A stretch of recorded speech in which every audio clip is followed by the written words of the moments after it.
Kalau boleh tanya nih Mbak biasanya kalau main gadget tuh berapa jam sehari? Nggak nentu, kadang bisa sejam, kadang bisa 3 jam. Jadi nggak nentu tiap harinya. Biasanya 5 sampai 6 jam sih. Sekitar 10 jaman. Kalau lagi jam kerja bisa sampai 5-6 jam. Kalau misalnya pas hari Sabtu Minggu jarang banget sih, bisa cuman lihat HP aja kalau ada WhatsApp gitu. Saya bisa saja sampai 5 sampai 6 jam per hari ya, ekstrem sekarang kayak gitu. Tapi kadang-kadang cuma sebentar lihat apakah ada berita penting, kalau enggak sudah selesai. Nah itu dominannya main gadgetnya untuk keperluan apa, Bu? Laptop buat kerja. Kayak nonton YouTube atau scroll TikTok. Scroll Instagram gitu-gitu. Bales chat, scroll TikTok, scroll IG. Oke, biasanya ini berhubungan hubungan saya dengan teman-teman. Jadi media sosial ya.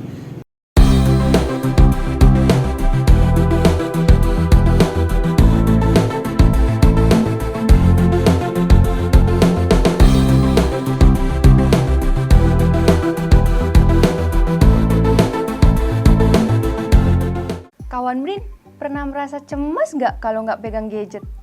Makan sambil pegang gadget, kerja dan nugas sambil main gadget. Tengah malam pun kepikiran buat buka gadget. HP terus. Di jalan pegang gadget, di kereta pun tetap pegang gadget. Hayo, kalian merasa seperti itu nggak? Kalau iya, kalian menunjukkan tanda-tanda kecanduan gadget loh kawan Brin. Bener banget loh kawan Brin, apa yang dibilang sama Kak Dia. Terus nih ya, kecanduan gadget ini bisa menimbulkan berbagai efek buruk bagi tubuh kita. Efek dari kecanduan gadget ini terbagi menjadi efek fisik dan psikologis. Ayo, yang pertama, efek fisik. Efek fisik ada beberapa jenis loh, di antaranya computer vision syndrome yang meliputi mata lelah, mata kering, dan penglihatan terganggu. Kemudian nyeri pada bagian tubuh tertentu seperti leher, bahu, dan pergelangan tangan. Selanjutnya, infeksi. Karena gadget ini menjadi salah satu sarang kuman, bahkan menurut website alodokter.com ada sebuah penelitian yang menyebutkan bahwa kuman E. coli banyak ditemukan di layar gadget. Lalu penderita kecanduan gadget juga kurang tidur karena seringkali rela begadang sehingga kualitas dan waktu tidurnya pun berkurang. Selain efek fisik, ada juga efek psikologis. Di antaranya mudah marah, panik, stres, merasa kesepian karena berjam-jam tanpa bersosialisasi, sulit berkonsentrasi, dan resiko terjadinya depresi. Gak hanya itu loh kawan Brin, penggunaan gadget yang berlebih pada anak-anak dapat menimbulkan masalah kognitif pada usia dini hingga remaja. Sebab usia 0 hingga 2 tahun, otak anak tumbuh dengan cepat. Pertumbuhan otak anak ini berlangsung hingga nanti pada usia 21 tahun. Karena stimulasi gadget pada usia dini menyebabkan gangguan proses belajar, keterlambatan kognitif, menurunnya kemandirian anak, tantrum, dan meningkatkan sifat impulsif. Kawan Brin, ada beberapa faktor yang menyebabkan kecanduan gadget. Di antaranya, yang pertama, pola asuh yang kurang tepat. Karena tanpa disadari, orang tualah yang mengenalkan anak pada gadget. Namun, tidak memberikan batasan yang aman. Beberapa masalah orang tua yang menyebabkan anak kecanduan gadget adalah kesibukan, kurangnya pengetahuan, dan teladan yang salah. Faktor kedua adalah neuroscience. Penggunaan gadget yang terlalu sering dapat mempengaruhi dopamin dalam otak sehingga menimbulkan kecanduan. Selain efek dopamin, Kendali diri yang masih sangat lemah dimiliki oleh anak dan juga remaja menjadikannya dapat dengan mudah mengalami kecanduan gadget. Bahkan seorang psikolog bernama Christian Montag menulis sebuah buku berjudul Homo Digitally Smartphone, Social Networks and the Brain pada tahun 2018. Pada buku tersebut, Montag melukiskan 5 karakter yang berbeda, yaitu neurotik, ekstrovert, open-minded atau intelektual, supel, conscientious atau berhati-hati. Bisa mengalami kecanduan media sosial dengan perilaku yang berbeda. Misalnya, orang yang mengidap karakter neurotik akan lebih memilih menenggelamkan diri di media sosial untuk mengalihkan pikiran negatifnya dibanding menyapu halaman rumah. Beberapa perilaku lain seperti exhibition, insecure, kehilangan semangat hidup, depresi, kehilangan kemampuan komunikasi tatap muka, dan sejenisnya dapat menjebak 5 jenis karakter tersebut.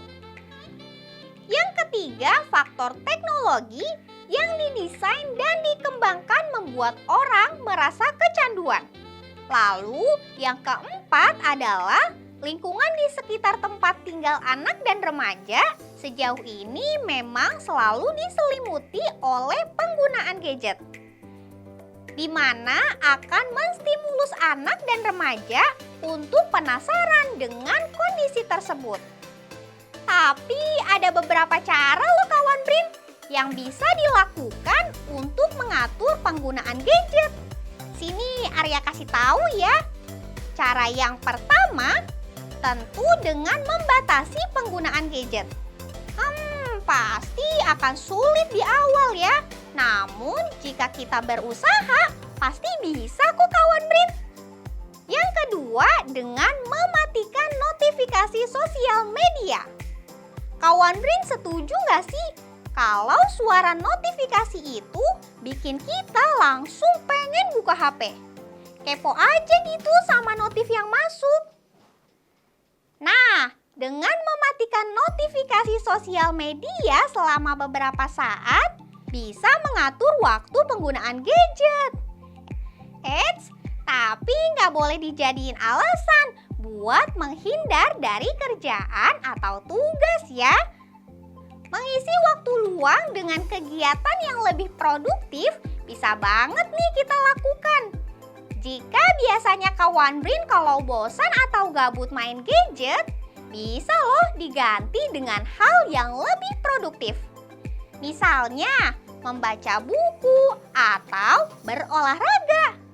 Tapi, kawan Brin harus tetap ingat ya, kalau gadget ini punya banyak manfaat atau dampak positif di kehidupan kita. Terlebih kita ini berada di era digital yang tentu saja penggunaan gadget ini sangat penting. Sini Arya kasih tahu contohnya ya. Tentunya dengan gadget memudahkan komunikasi jarak jauh, menambah pengetahuan, karena dengan gadget sekarang kita dapat dengan mudah mengakses informasi. Dan yang ketiga, sebagai sarana pembelajaran dan pekerjaan. Kawan Brin, ada positif dan juga negatifnya nih. Jadi harus gimana hayo kita dalam penggunaan gadget di zaman sekarang? Coba dijawab Kak Dia. Dengan cara bijak menggunakan gadget dan memberikan edukasi terutama untuk anak-anak dan remaja. Ya, betul banget. Edukasi tentang penggunaan gadget ini sangat penting buat para remaja. Lalu, untuk anak usia dini, jika memungkinkan, orang tua jangan mengenalkan gadget pada usia yang terlalu dini. Nah, menurut catatan dari WHO gitu, WHO menyarankan bahwa mengenalkan gadget itu lebih baik di usia 2 tahun ke atas. Jadi para ahli sepakat bahwa orang tua ini sebaiknya menunggu sampai anak-anaknya berusia di prasekolah atau preschool gitu, di usia 3 tahun ke atas, untuk kemudian mengenalkan media elektronik kepada mereka. Dan pada dasarnya memang media elektronik ini juga menjadi suatu perangkat yang membantu dalam hal sisi edukasi anak-anak di zaman sekarang seperti itu. Jadi memang tidak bisa dihindari. Tapi memang menjadi catatan adalah harus ada kontrol penggunaannya agar tidak menyebabkan efek kecanduan gadget itu sendiri. Jadi ada 3 hal yang bisa menyebabkan kecanduan gadget pada anak. Nah, ini berdasarkan penelitian yang diteliti oleh peneliti psikolog dari UIN Syarif Hidayatullah Jakarta. Ada 3 hal yang kemudian menyebabkan seseorang bisa kecanduan terhadap gadget. Yang pertama, rendahnya kontrol diri. Yang kedua, aspek kesepian. Yang kemudian yang ketiga ini adalah aspek seeking of behavior. Jadi mencari hal-hal yang baru gitu. Curiosity seperti itu. Jikapun penggunaan gadget harus dikenalkan saat usia dini, maka orang tua harus memberlakukan screen time untuk anak-anak. Pembatasan akses ke konten yang tidak pantas juga harus dilakukan oleh orang tua dan untuk remaja. Kita harus memiliki kendali diri ya, gak boleh buka situs yang aneh-aneh. Ingat itu kawan Brin. Lalu, kita juga harus ingat waktu tidur. Gak boleh main gadget sampai lupa tidur ya kawan Brin. Teknologi seperti gadget memang diciptakan untuk membantu dan mempermudah hidup manusia.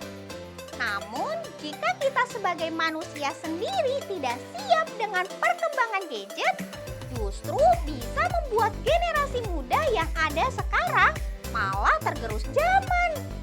Sebagai generasi muda yang akan menjadi masa depan bangsa, kita harus memiliki strategi untuk ikut terus berkembang bersama teknologi seperti gadget ini kawan Brin.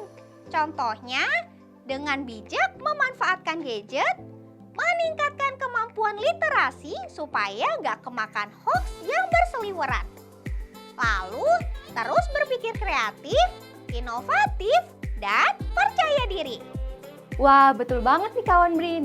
Yuk bersama bijak dalam penggunaan gadget dan tumbuh bersama dengan ilmu pengetahuan. Jangan lupa juga untuk terus update informasi tentang riset, inovasi, sains, dan teknologi supaya nggak ketinggalan perkembangannya. Oleh karena itu, saya Dia Altaf Ubadah dan Arya. Sampai ketemu di Melek Sains Dong episode selanjutnya. Bye-bye.